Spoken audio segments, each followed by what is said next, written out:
Audio ক্যাফেটিতে আপনাদের সবাইকে স্বাগত। ব্যস্ত জীবনের একঘেয়েমির মাঝে এক কাপ চা আর এক মুঠো গল্পের আমেজ নিয়ে শুরু হলো আমাদের এই নতুন যাত্রা।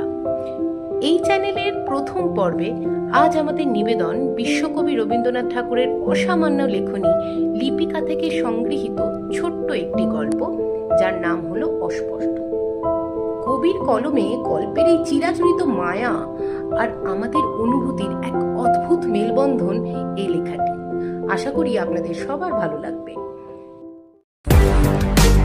অডিও ক্যাফেটি আপনাদের অবসরের সঙ্গী।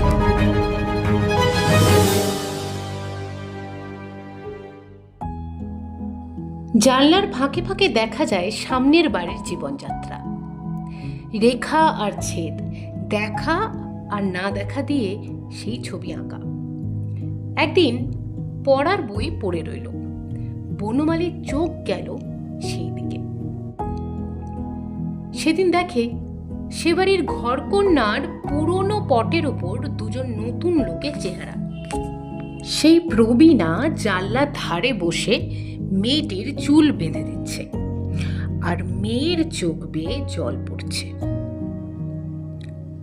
আরেকদিন দেখা গেল চুল বাঁধবার লোকটি নেই। মেয়েটি দিনান্তের শেষ আলোতে ঝুঁকে পড়ে বোধ হলো যেন একটি পুরনো ফটোগ্রাফের ফ্রেম আঁচল দিয়ে মারছে।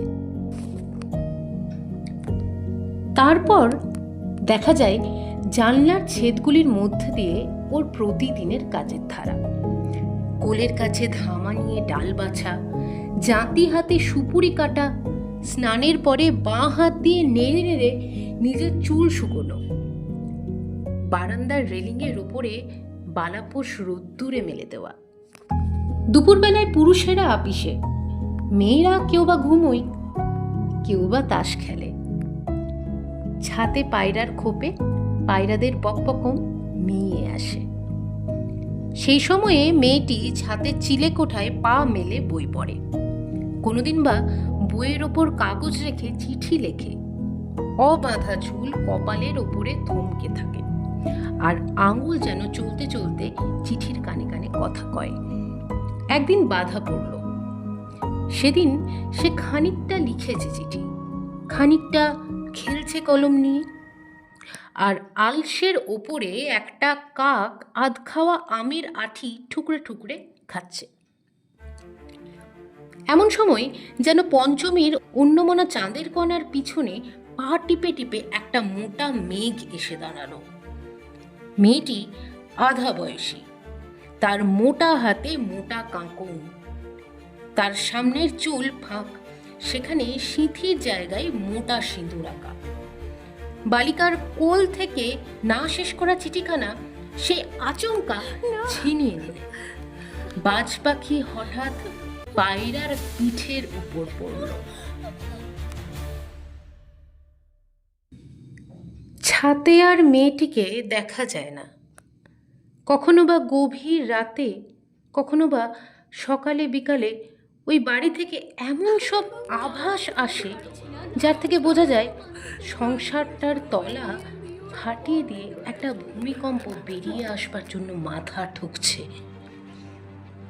এদিকে জানলার ফাঁকে ফাঁকে চলছে ডাল বাছা আর পান সাজা।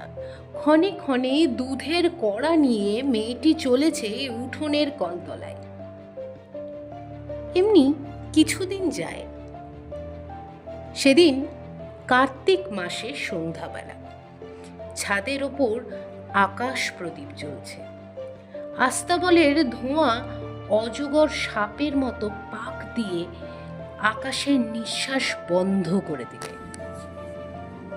বনমালী বাইরে থেকে ফিরে এসে যেমনি ঘরের জানলা খুলল, অমনি তার চোখে পড়ল সেই মেয়েটি ছাদের ওপর হাত জোর করে স্থির দাঁড়িয়ে। তখন গলির শেষ প্রান্তে মল্লিকদের ঠাকুর ঘরে আরতির কাসর ঘণ্টা বাজছে।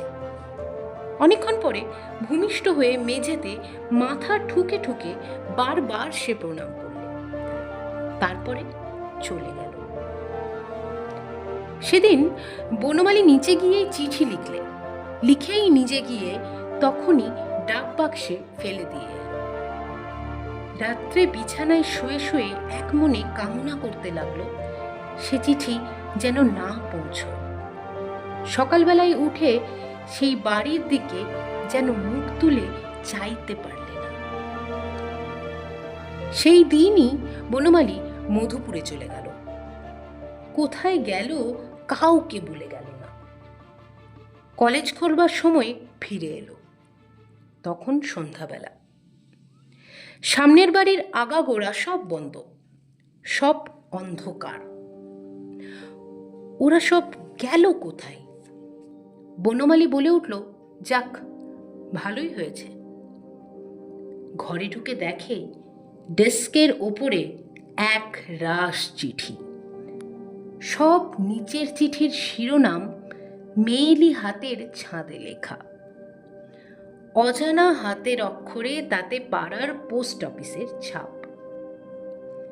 চিঠিখানি হাতে করে সে বসে রইল। লেফাফা খুললে না, কেবল আলোর সামনে তুলে ধরে দেখলে। জানলার ভিতর দিয়ে জীবনযাত্রার যেমন অস্পষ্ট ছবি, আবরণের ভিতর দিয়ে তেমনি অস্পষ্ট অক্ষর। একবার খুলতে গেল, তারপরে বাক্সের মধ্যে চিঠিটা রেখে চাবি বন্ধ করে দিলে। শপথ করে বললে, এ চিঠি কোনোদিন খুলব না।